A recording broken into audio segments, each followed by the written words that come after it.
Está começando mais um programa Hora Extra e nesta edição você vai saber como funciona o trabalho noturno e quais os direitos do trabalhador. Magistrados do TRT de Goiás fazem treinamento em conciliação pelo projeto Negociação de Harvard. E no bloco de entrevistas, Paula Denise Neto, que é supervisora do Centro de Integração Empresa-Escola, CIE, fala sobre os benefícios do estágio e os desafios a serem enfrentados pelos jovens. O Hora Extra está começando agora.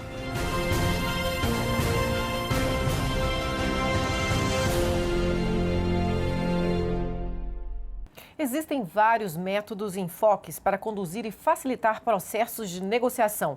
Um dos mais famosos é o método da Universidade de Harvard, que foi apresentado aos magistrados do TRT de Goiás. Veja a seguir quais os princípios básicos de uma boa negociação.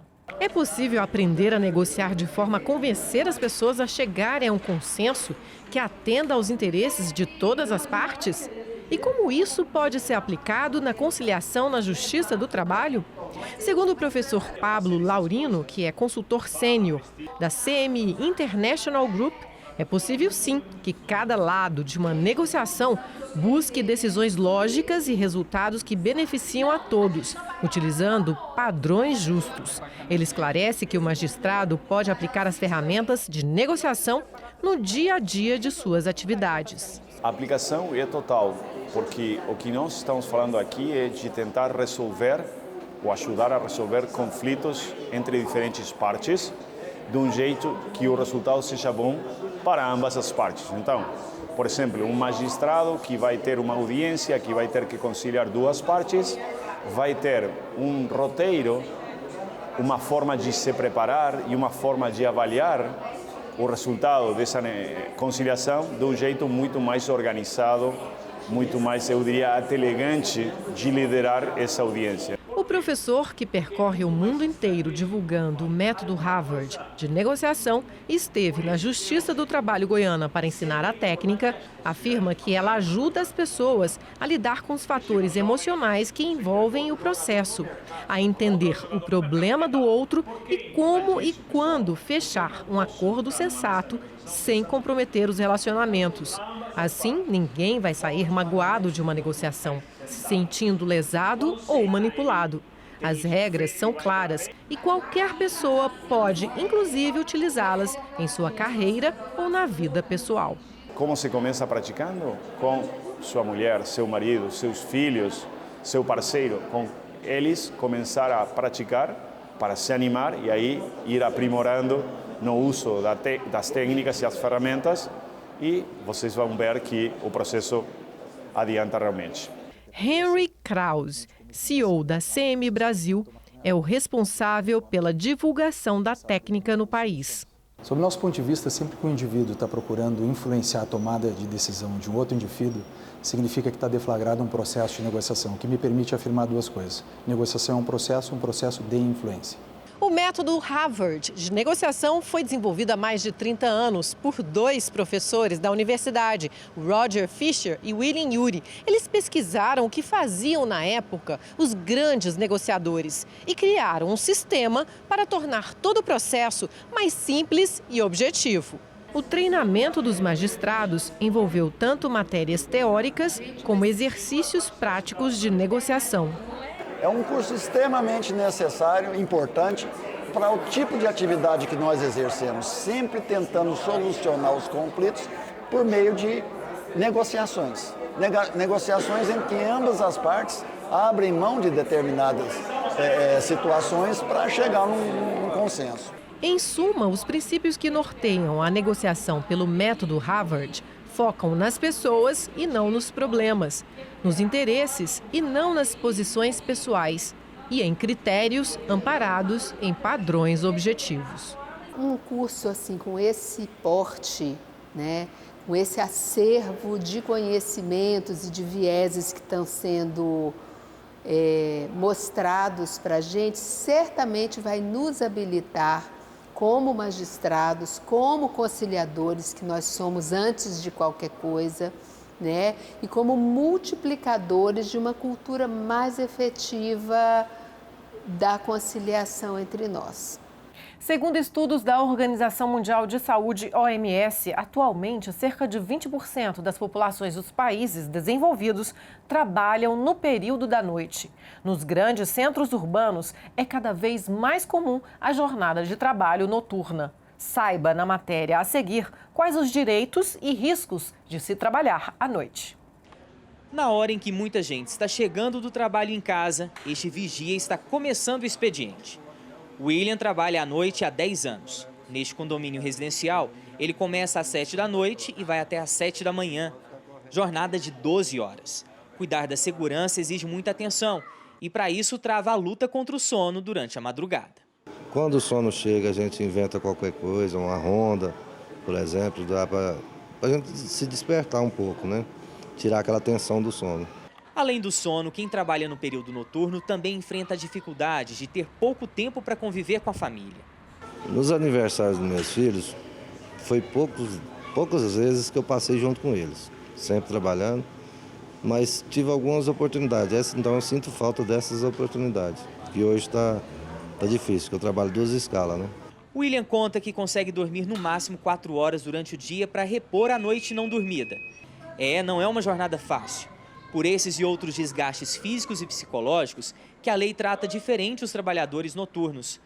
Segundo a CLT, na área urbana, a jornada de trabalho noturno é realizada entre 10 horas da noite de um dia e às 5 da manhã do dia seguinte. Já na zona rural, o horário é das 9 da noite às 5 da manhã em lavouras e das 8 da noite às 4 da manhã na pecuária. Quem trabalha à noite tem direito ao adicional noturno, lembrando que a hora noturna também é diferente da diurna. Nós consideramos a hora de trabalho 60 minutos. Quem trabalha à noite são 52 minutos e 30 segundos. Ou seja, a cada 52 minutos e 30 segundos completa uma hora de trabalho. Trabalhei 1 hora, eu tenho um adicional a mais, de 20%. Os profissionais que fazem hora extra à noite, entre 10 da noite e 5 da manhã, devem receber o acréscimo de no mínimo 50% sobre a hora normal de trabalho e o adicional noturno. Também deve ser respeitado o intervalo para descanso, que terá duração de acordo com a jornada. Para este advogado, é importante o trabalhador ficar atento aos direitos, principalmente quem atua no campo, onde o adicional noturno é de 25%, mas a hora de trabalho é de 60 minutos. E é importante, às vezes, essa observação, porque grande parte do empresário rural, mesmo do trabalhador rural, ele, quando vai receber o seu benefício, ele recebe como se fosse do urbano. E quem paga mal, paga 2 vezes. Está pagando errado. Está considerando o trabalho noturno, sendo feito o cálculo de forma equivocada. A possibilidade de aumentar a renda acaba atraindo muita gente para o trabalho noturno. O horário pode oferecer mais riscos, mais perigo, dependendo do local. Mas, em compensação, o ritmo pode ser mais tranquilo do que durante o dia. Estima-se que mais de 13 milhões de brasileiros atravessam a madrugada trabalhando e ganham cerca de 21% a mais do que quem trabalha no período diurno. Mas e a saúde de quem passa as noites em claro? Como fica, hein? Estudos mostram que quem não dorme à noite não consegue descansar completamente, fica mais irritado, pode desenvolver transtornos de sono, distúrbios cardiovasculares e outras doenças.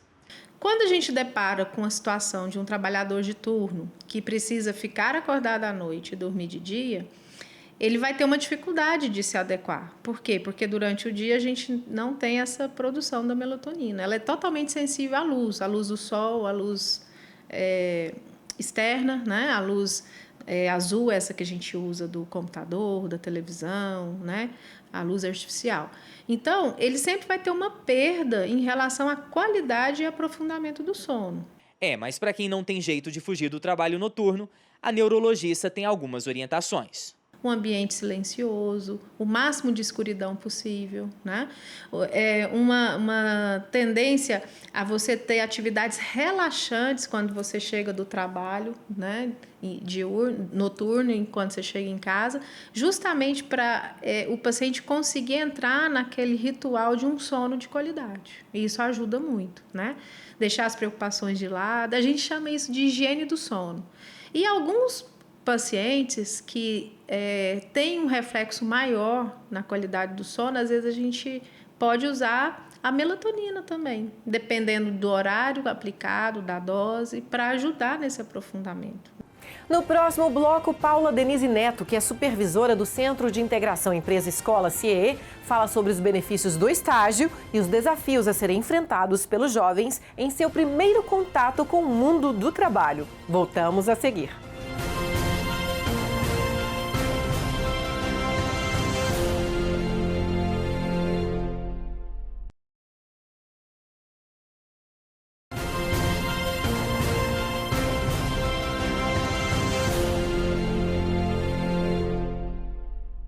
Por que fazer estágio?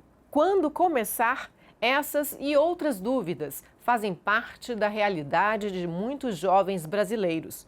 Mesmo que no curso o estágio não seja obrigatório, realizá-lo proporciona independência financeira e, principalmente, experiência no mercado de trabalho, o que pode mudar o rumo de uma carreira.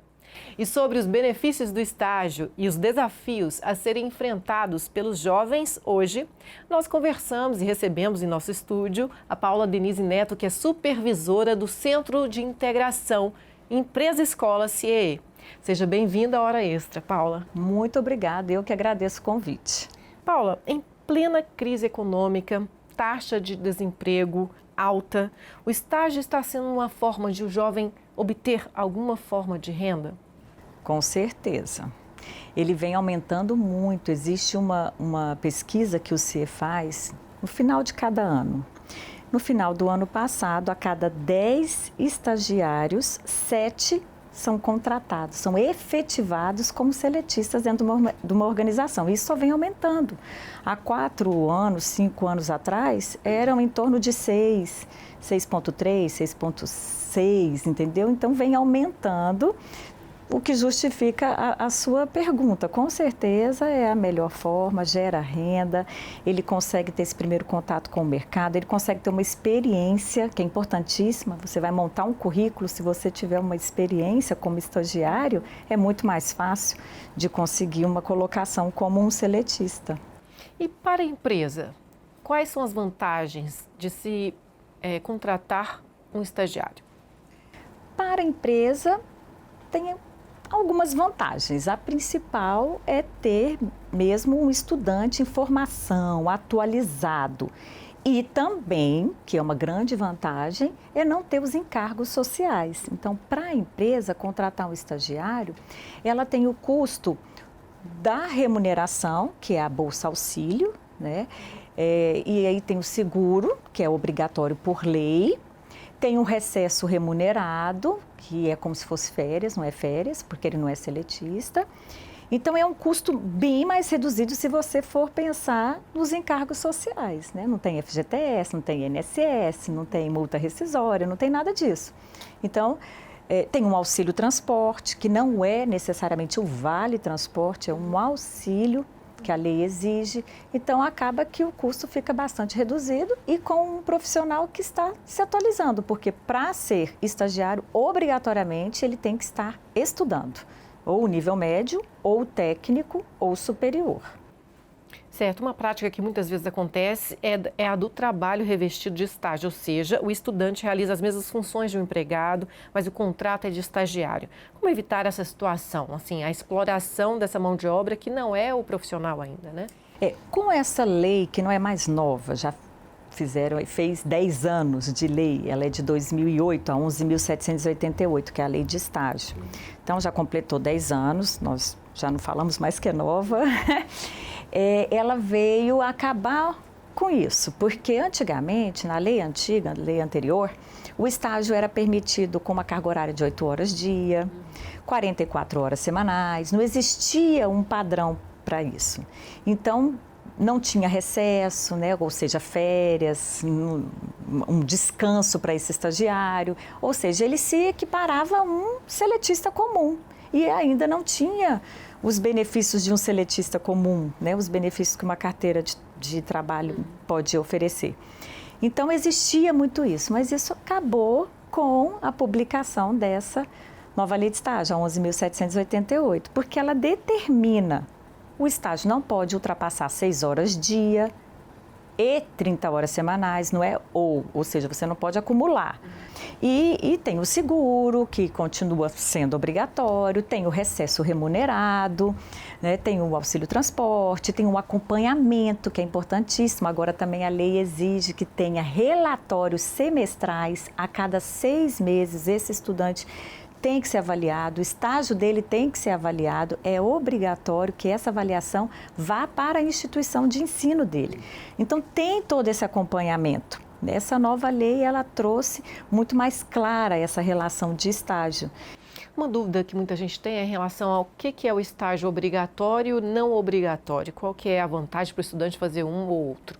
Tá, o estágio obrigatório, ele é uma disciplina da instituição de ensino. Ele faz parte da grade curricular. O estudante, para concluir o curso, normalmente técnico ou superior, né, no ensino médio não existe o estágio obrigatório, ele tem que cursar essa disciplina. Ele tem uma carga horária para cursar de estágio obrigatório. A única diferença na lei, quando se trata de estágio obrigatório, é que a empresa ela funciona como um laboratório para esse estudante. Ela está abrindo as portas para que ele curse aquela disciplina, para que ele consiga concluir aquela carga horária da disciplina dentro da empresa dele. Normalmente, eles ficam 3, 4 meses na empresa. Ele não pode ficar mais do que aquela carga horária. Então, ele tem que estar cursando a disciplina de estágio obrigatório e o contrato dele de estágio tem que ser dentro dessa carga horária da disciplina. A empresa, recebendo esse estudante nessa condição, imagina, para a empresa ele vai ensinar, vai abrir as portas, vai contribuir com algum trabalho, algum projeto daquele estudante. Ela fica isenta de ter que remunerar aquele estudante, porque teoricamente ela está funcionando como um laboratório. Ela não vai ter um proveito, porque o tempo é muito curto. Ela vai estar mais contribuindo, entendeu? É a única diferença. Certo. Agora nós vamos, Paula, a pergunta da Érica Cardoso, que é estagiária de design. Vamos lá.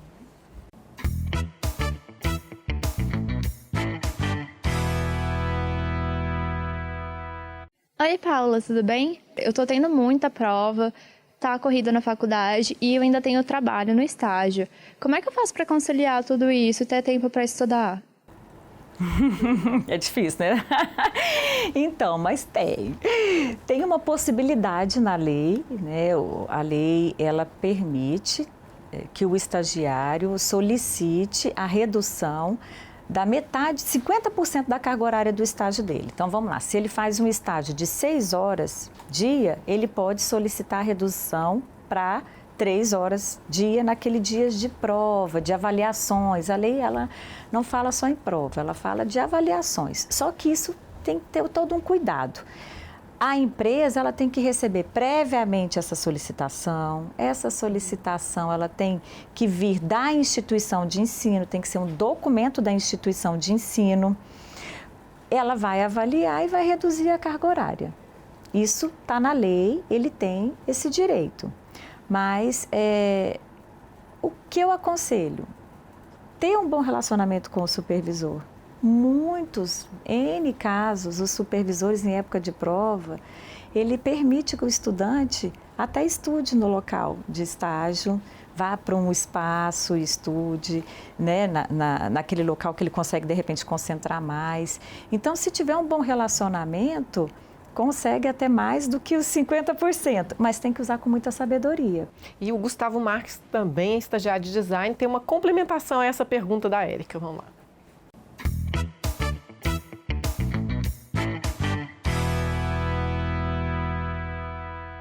Olá, Paula. E no meu caso, que não faço provas, só trabalhos em grupo, também posso reduzir minha carga horária para fazer essas atividades? Sim, pode, porque a lei ela não fala em prova, ela fala em avaliações. Só que tem que ficar muito claro, esse documento que esse jovem vai buscar na instituição de ensino dele, tem que constar que trata-se de avaliações, esses trabalhos em grupo são avaliações, né, que vão pontuar esse estudante e informar os dias dessas avaliações para que ele possa solicitar a redução da carga horária em 50%. Ótimo. Ok, Paula. Agora a gente vai para um rápido intervalo. Hoje estamos conversando com a Paula Denise Neto, que é supervisora do Centro de Integração Empresa Escola CIEE, sobre o estágio e seus desafios. Voltamos já, não saia daí.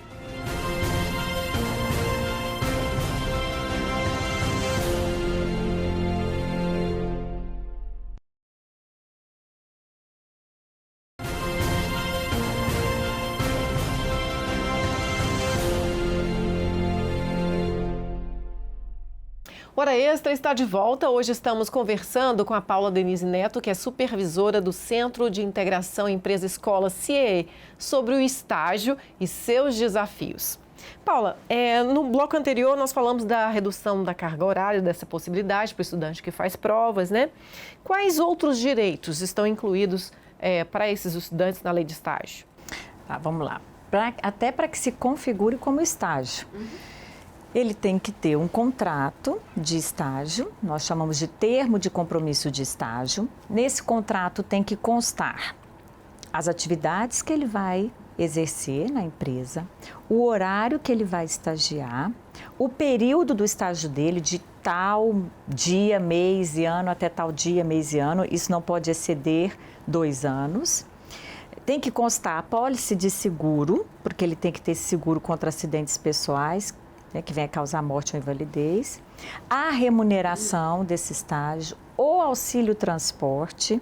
Então, isso é obrigatório, tá? Isso é o que são as obrigações que tem que constar no contrato e que para o estudante é importante, né? E a empresa que providencia. É importante também citar que o estudante ele não tem custo nenhum. Por exemplo, para o CIEE, para que ele consiga um estágio, para que ele possa concorrer a um estágio, ele tem que fazer o cadastro dele, é gratuito, entra no site, no nosso portal, faz o cadastro dele.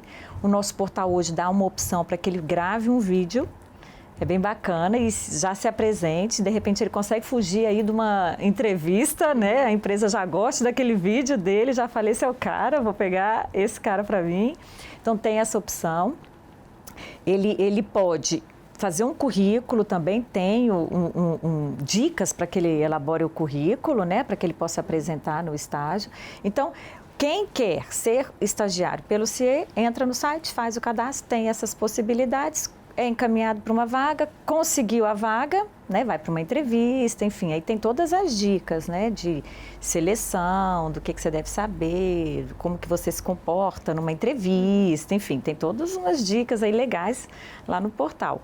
Conseguiu a vaga, tem que rodar o contrato com todas essas informações que eu passei, aí sim ele é oficialmente um estagiário. E o CIE oferece cursos para esses estudantes? Vários cursos, é só ter cadastro no CIE, entrar, fazer o cadastro, vai gerar um login e senha para esse estudante. Com esse login e senha, ele pode acessar a qualquer momento, até do celular, ele acessa, faz os cursos online que nós oferecemos. Tem curso de elaboração de currículo, técnicas de seleção, postura profissional, liderança, tem vários cursos, atualização gramatical, então ele pode dar uma olhada lá, atenção concentrada. E na gama de cursos que tem, todos oferecem certificado que pode enriquecer o currículo desse jovem, porque muitas vezes, principalmente os meninos do ensino médio, eles têm dificuldade de montar um currículo, porque eles falam, mas eu nunca fiz nada, né? Nenhum trabalho voluntário numa igreja, numa comunidade. Se você fez, é importante que você coloque. É muito bem visto você colocar um trabalho voluntário hoje no seu currículo. E qual que é o momento certo para o estudante procurar um estágio? Entrou na faculdade, procura um estágio. Eu falo isso porque eu posso dar o meu depoimento. Eu entrei no primeiro ano, eu sou formada em administração. No meu primeiro ano de administração, eu procurei um estágio, fiz um estágio sem remuneração, porque na lei antiga, eu sou da lei antiga, então não era obrigado a remuneração, né, como é hoje. Então, eu fiquei 11 meses numa agência de turismo, por pura alegria mesmo, para poder estagiar e estar ali em contato com as pessoas, entender como é que funciona. Eu tinha muita vontade dessa área de turismo, né? Eu tinha esse sonho. Hoje eu não tenho nem vontade de entrar no avião, mas antigamente eu tinha. Então, eu fiquei 11 meses e desse estágio surgiu uma grande oportunidade. Um cliente dessa agência era consultor, né, do Sebrae, inclusive, e falou, olha, você quer participar da seleção do Sebrae? E eu fui, foi meu primeiro estágio, de forma assim, remunerada, né? Totalmente glorioso. Para mim era quase trabalhar em um banco, porque eu tinha tudo, eu tinha uma remuneração, eu tinha um auxílio transporte, eu tinha, e não era obrigatório, eu tinha até vale alimentação.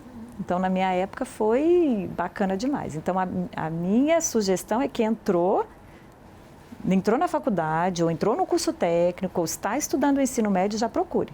Com certeza. E qual que é a probabilidade das empresas contratarem o seu estagiário? Elas têm aproveitado essa mão de obra? Demais. Essa última pesquisa que nós fizemos, foi a cada 7, 10 são efetivados. E a gente vem notando um crescimento, né? De 5 anos para cá, o crescimento está sendo mais acelerado. Então, normalmente, as empresas aproveitam. Muito obrigada pela entrevista, Paula. Eu que agradeço o convite, fico à disposição, tá bom? Ok. Hora Extra fica por aqui. Hoje conversamos com a Paula Denise Neto, que é supervisora do Centro de Integração Empresa Escola CIEE, sobre os desafios do estágio e os benefícios para os jovens hoje. Não deixe de acompanhar mais notícias do TRT de Goiás pelas redes sociais, pelo portal, pela rádio web e até a próxima semana. Muito obrigada.